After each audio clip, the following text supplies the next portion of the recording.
Assalamualaikum, selamat sore, salam rahayu.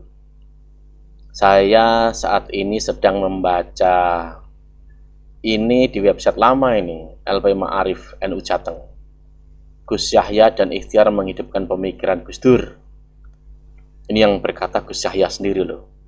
Mau menghidupkan pemikiran Gus Dur. Bahkan kata-kata ini juga beliau katakan saat setelah dilantik saat pemilihan ketum PBNU. Ini dia videonya. Tanggapannya atas kemenangan menjadi ketua umum PBNU dari 2000 Muhammad. Ya, pertama-tama terima kasih sekali kepada teman-teman media semua yang sudah setia menunggui dan meliput, menggali-gali berita selama muktamar ini dan menyiarkannya kepada masyarakat. Dan mengenai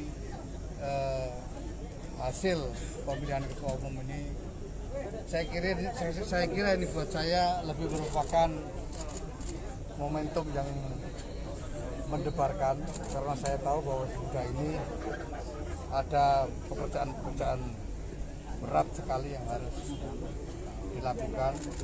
Tapi saya juga sangat berbesar hati karena sebelum ini saya sudah membuat kesepakatan dengan seluruh jajaran pengurus wilayah dan pengurus cabang NU seluruh Indonesia untuk memulai satu cara kerja sedemikian rupa sehingga kita semua bisa sungguh-sungguh. Kalau mau bicara singkat, yang selalu saya ulang-ulang adalah bahwa agenda ke depan ini adalah agenda menghidupkan Gus Dur. Kita tahu bahwa ini bukan konsep yang sederhana, tapi imajinasi masyarakat, imajinasi teman-teman semua tentang Gus Dur, saya kira akan bisa menangkap apa yang saya maksud dengan menghidupkan Gus Dur. Sudah jelas kan? Gus Yahya mengatakan itu mau menghidupkan pemikiran Gus Dur. Lalu apa yang di benak orang-orang saat mendengarkan seperti itu? Saya salah satu saat itu yang mendengar, makanya saya cari videonya yang lama ini. Ternyata masih banyak. Bukankah Gus Yahya itu apa ya bisa dibilang hendak membawa gerbong fikih sebagai pengetahuan yang luas gitu loh ke dalam belantara keilmuan yang mutakhir, ya yang pasti akan mengikis hal-hal kekinian dalam situasi yang misalkan seperti politik identitas, mengikis tentang pergulakan, bahkan sesuatu hal yang biasanya menguat tentang sentimen keagamaan, polarisasi sosial, dan yang paling parah itu identitas keagamaan yang sering menjadi senjata politik yang kita akan berujung pada konflik, bahkan yang paling ngeri perang.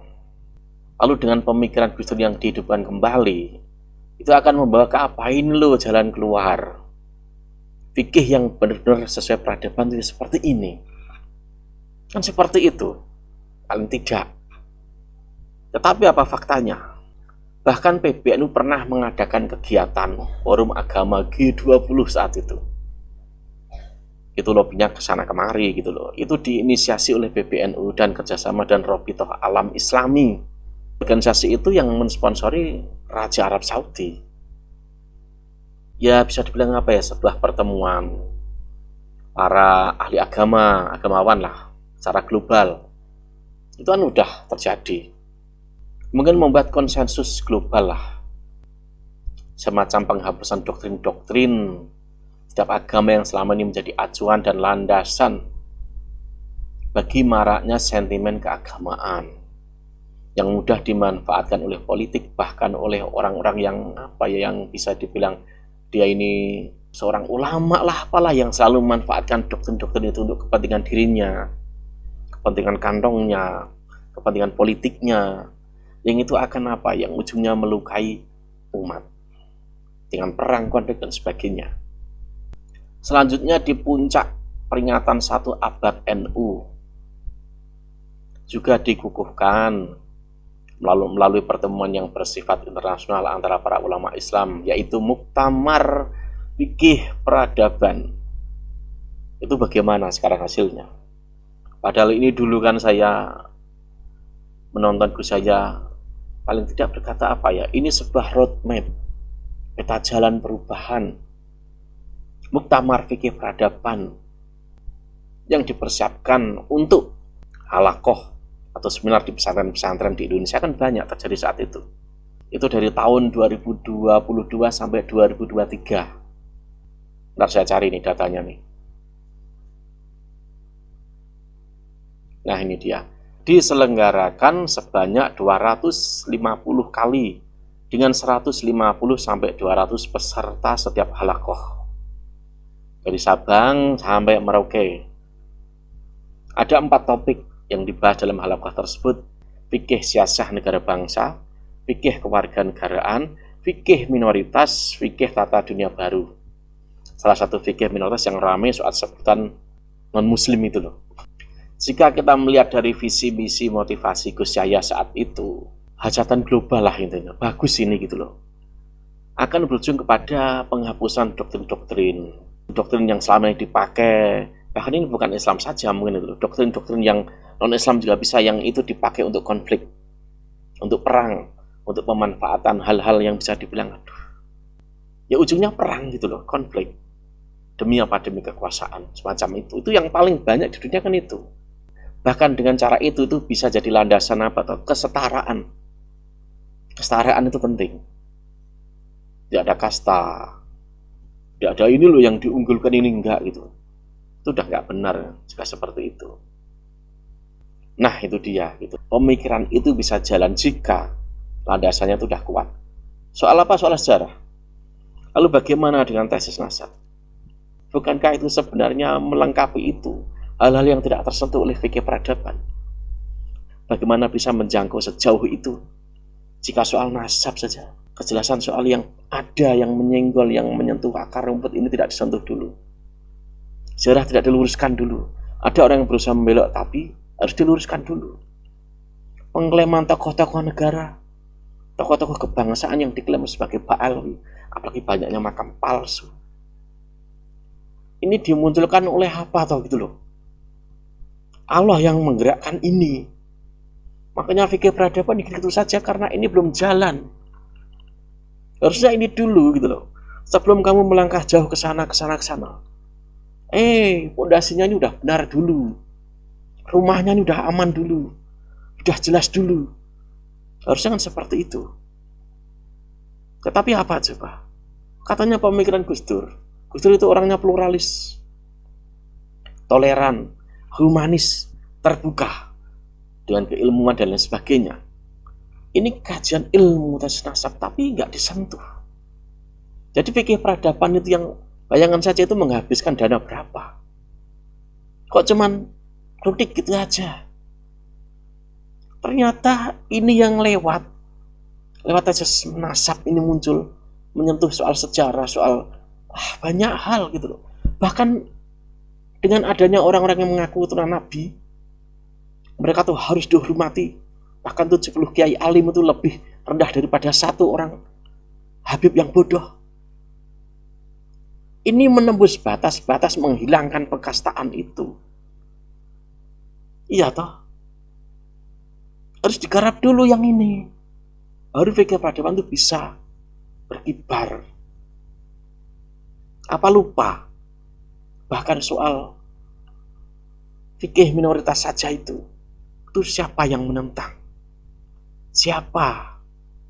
Saat PBNU mengeluarkan kata-kata menyebut kafir diganti dengan sebutan non-muslim, udah jelas kok. Makanya pakai tesis nasab ini udah gitu loh. Fikih peradaban itu akan jalan dengan sendirinya. Bahkan saya melihat yang terbaru Gus Yahya menyebut, Gus Yahya sebut kayak kepemimpinan itu jadi teladan bagi Nahdiyin, konsolidasi atau apalah gitu loh. Gus Dur itu tidak gila jabatan. Gus Dur itu tidak mempertahankan jabatannya sampai mengorbankan rakyatnya juga nggak mau. Lalu bagaimana dengan tesis nasab ini? Bayangin saja, orang NU sekarang berhadapan dengan orang NU. Jika soal ini tidak dimasukkan ke dalam mejanya Bajul Masail, maka akan kemana-mana.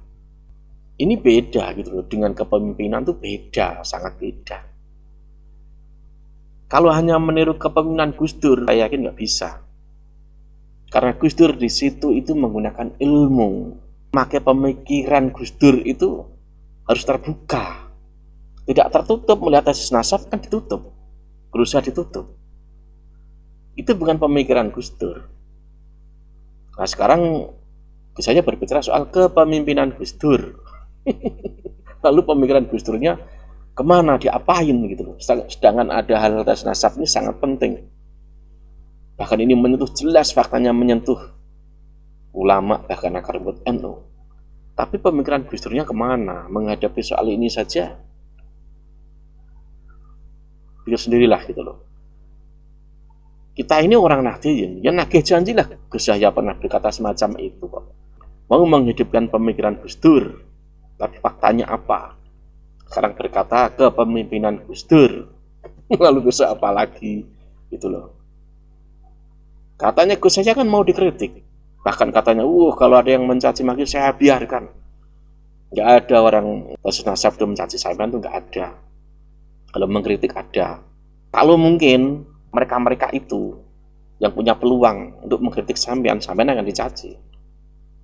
Saya pernah mengalami kan, berseberangan dengan mereka. Orang-orang yang organisasi yang agak keras radikal itu. Bagaimana menghujat sampean? Orang tesis nggak ada yang menghujat sampean, kalau ngeritik banyak. Nah, ini dia gitu loh, kita Nahdliyin itu menagih. Mana janji Gus Yahya saat setelah dilantik berkata soal pemikiran Gus Dur. Tesis nasab itu saya yakin kalau Gus Dur ada, itu akan sesuai dengan pemikiran Gus Dur. Terbuka, open, gitu loh. Wassalam.